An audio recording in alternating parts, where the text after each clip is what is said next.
ń ṣẹlẹ̀ ní London ọ̀pọ̀lọpọ̀ àwọn obìnrin tó wà ní London lónìí single parent ní gbogbo wọn oníkálukú wọn kàn ń rìn káàkiri ni from here to here wá di pé àwọn ọkùnrin kan ń gbé wọn lọ́tún gbé wọn lósì tọkùnrin bá gbélé lónìí á jùlẹ̀ lọ́la àwọn ọkùnrin ẹ̀dẹ̀ ni wọ́n gbọ́n owó single parent tó gbà yẹn wọ́n á dẹ̀ gbà lọ́wọ́ ẹ̀ àwọn ọmọ tó wá bí nǹkan. Those of you that feel like, oh, your husband is not important, go back to the root.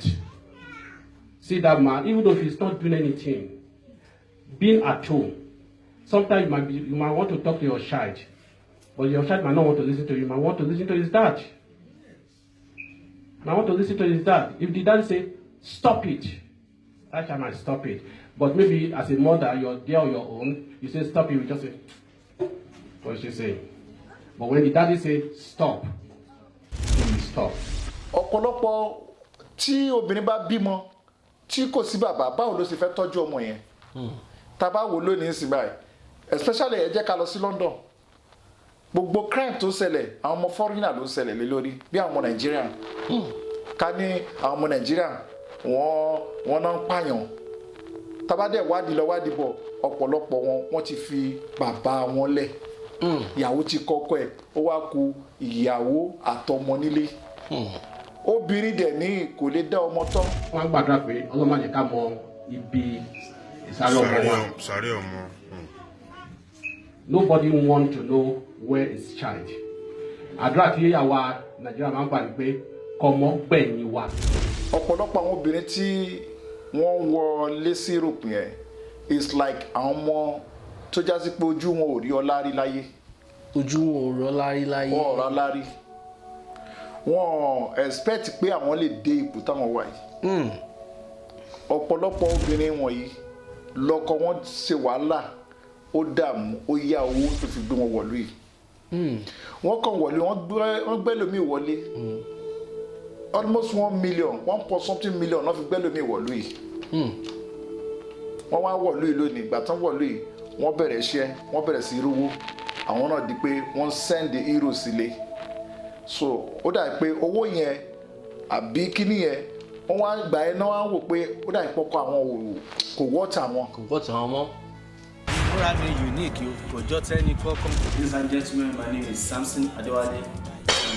I'm urging everyone to download my music on July 19, coming out on Feel Right New TV. title My Prayer. We'll go back to it. ayé láti gbàdúrà eré tó lè tẹ̀ wá lọ́wọ́ máa yá gbàdúrà eré tó lè tẹ̀ mí lọ́wọ́ orin rírí jẹ́.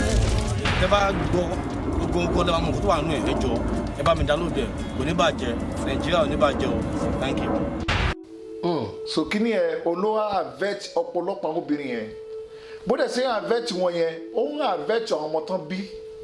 náà. yes toró máa padà ó ń àvẹ́t àwọn ọmọ níbi pé ọ̀pọ̀lọpọ̀ tí obìnrin bá bímọ tí kò sí bàbá báwo ló ṣe fẹ́ tọ́jú ọmọ yẹn tá bá wò lónìí sí báyìí especially ẹ jẹ́ ká lọ sí London gbogbo crime tó ṣẹlẹ̀ àwọn ọmọ foreigner ló ṣẹlẹ̀ lé lórí bí àwọn ọmọ Nàìjíríà ká ní àwọn ọmọ Nàìjíríà wọ́n náà ń pààyàn tabadẹ wádìí lọ wádìí bọ̀ ọ̀pọ̀lọpọ̀ wọ́n ti fi bàbá wọn lẹ̀ ìyàwó ti kọ́kọ́ ẹ̀ ó wá kù ìyàwó àtọmọ nílé obìnrin dẹ̀ ní kò lè dá ọmọ tọ́ àfi tóbìnrin àtọkùnrin bá wà nínú ilé ló lè tọ́jú ọmọ torí pé tí ìyàwó bá gentle obìnrin tí ọmọkùnrin bá rí bàbá ẹ̀ á bẹ̀rù díẹ̀ so wọ́n á lè jọ pa wọ́n pọ̀ báwí.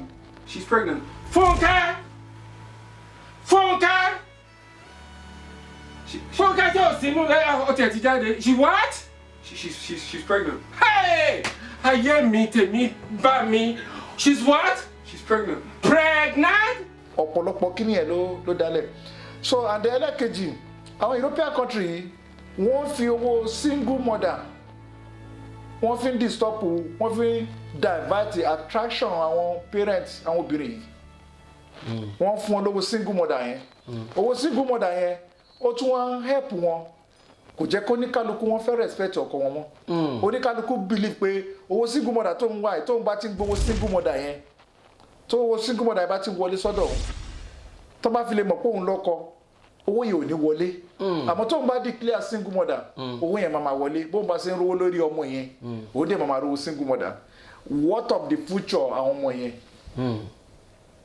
future àwọn ọmọ yẹn ò lè dáa òun ló fa ọ̀pọ̀lọpọ̀ crime òun ló fa tó fi jásí pé lónìí àwọn ọ̀pọ̀lọpọ̀ obìnrin yẹn wọ́n fẹ́ àwọn ọkùnrin obìnrin wọ́n fẹ́ràn life tiwọn wọ́n fẹ́ káwọn lọ sókè kó jásí pé àwọn nìkan ló máa wà lókè kò ní sọ́kọ so ọkùnrin òde nífẹ̀ẹ́ gbà kóbìnrin disturb òun àwọn gọ́ọ̀mẹ̀ntì European gọ́ọ̀mẹ̀ntì àwọn náà ń kó bá àwọn obìnrin yẹn àwọn náà kó bá àwọn obìnrin yẹn. àwọn náà kó bá wọn torí pé àwọn náà sọ fún wọn pé you free to be single mother and ọ̀pọ̀lọpọ̀ àwọn tó ti wà nílùú iná tó ti di pé benefit wà níbi single mother tó ti wà involved into single mother benefit wà bẹ́ẹ̀ yẹn wọ́n wá ń kọ́ àwọn ní generation tó bọ̀ wá tán wọlé bọ́n ṣe ń kọ́ wọn yẹn làwọn náà wá involve níbi ìwà yẹn pé a real single mother owó wà ń bẹ ìgbádùn wà ń bẹ but what about àwọn ọmọ tá a bí kalẹ̀ fúnra wọn báwo la ṣe fẹ́ tọ́jú àwọn ọmọ yẹn báwo làwọn ọmọ yẹn ṣe fẹ́ jẹ́yàn ọmọ tí ìyá àti bàbá ò bá sí mọ́ kí ni ìgbádùn bẹ́ẹ̀ kí ni gain tó máa wà bẹ́ẹ̀ lọ́la. mo ní ọ̀rẹ́ kan is from Gambia. Okay. ó gbéyàwó ẹ̀ wá láti Gambia bí ìyàwó ẹ̀ ṣe wọlé ó lọ sọ́dọ̀ àwọn social wọ́n wá advice ẹ̀ pé sọ́kọ ẹ̀ ń tọ́jú ẹ̀ dáadáa ó lọ́kọ̀ ń tọ́jú wọn sọ fún ẹ lówó báyìí ó ní kò fóun wọ́n láti advice ẹ̀ pé kó kọ́kọ́ ẹ̀ bóbìnrin ẹ̀ sì bẹ̀rẹ̀ nìyẹn pẹ̀lú millions tí máàní ẹ̀ tó fi gbé ọmọbìnrin wọlé láti Áfíríkà wọ bíbá yìí ó dẹ̀ kọ ọkọ yẹn ti ra lé wọ́n dẹ̀ láti máa kọ pé àfi kó gba ilé yẹn lọ́wọ́ ọkọ pé lọ́mọ bó ṣe bó ti bímọ fún ìwọ ló ní láti gbà àmọ́ Ọlọ́run kan save ẹ̀ ni pé document tí ọkùnrin ẹ̀ fi ra lé kò sí tí obìnrin lè claim so ọ̀pọ̀lọpọ̀ wọn bẹ́ẹ̀ lọ a ti rí tó jásí pé ẹlòmíì ìjọ tó gbọ́pọ̀ ẹ̀ wálé ó ṣẹ̀ṣẹ̀ lajú pé ọkọ wọn ò rí náà ọkọ wọn ò lajú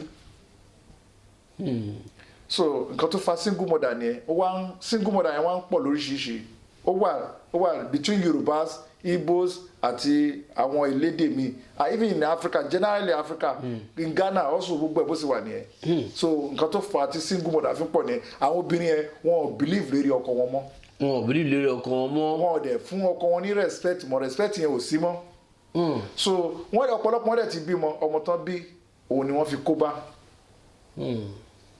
tó fi já sí pé àwọn single parent wọ́n wá pọ̀ lórílẹ̀ ayé nìyẹn owó tó dẹ̀ expect yẹn owó yẹn ò lè ní àlùbáríkà ní London ni ní France bíbáyìí náà ni ní all over the world ní Switzerland we have a lot of story many story tó já sí pé ó wọn àfẹ́ tù wọn àfi káwọn obìnrin yẹn kán jókòó kán rori wọn dáadáa kán máa try láti involve ara wọn kò sóbìnrin tó máa gbádùn ilé ọkọ kò easy ilé ọkọ kò easy sùúrù ló wà ń bẹ.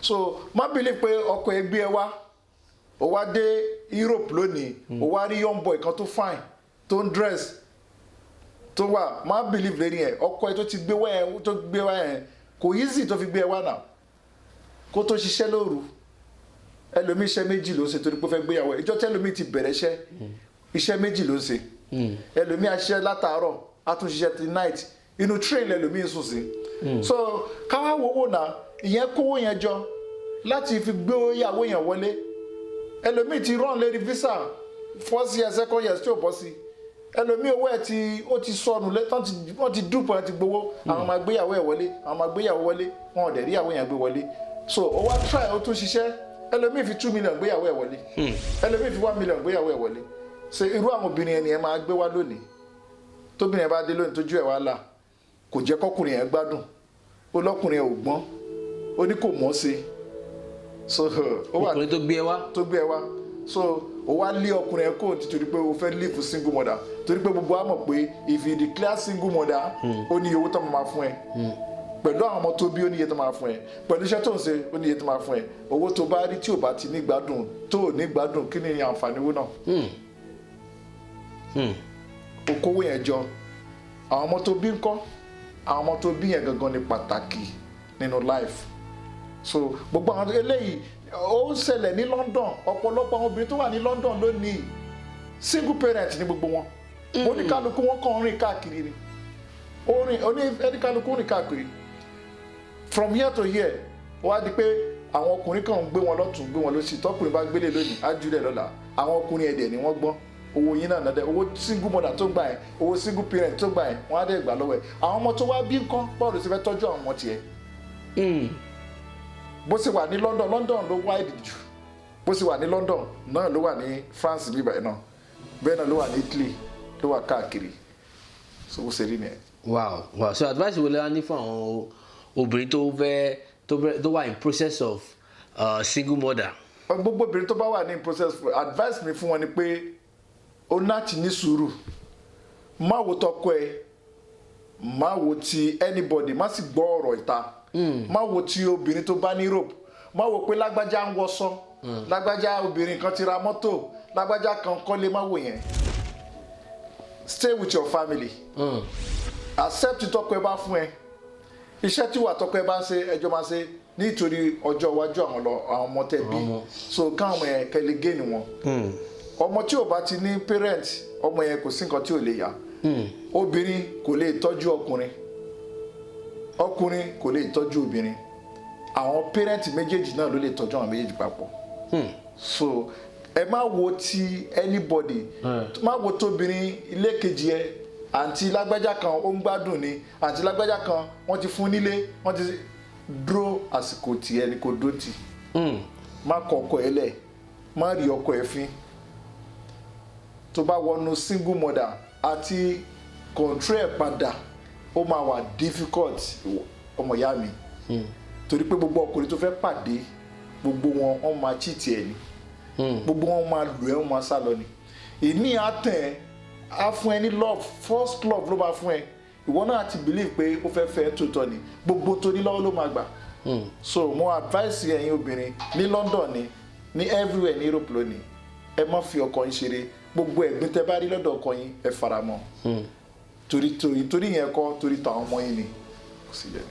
Fúnra mi unique o, kò jọ tẹ́ni kọ́kọ́. Ladies and gentlemen, my name is Samson Adewale.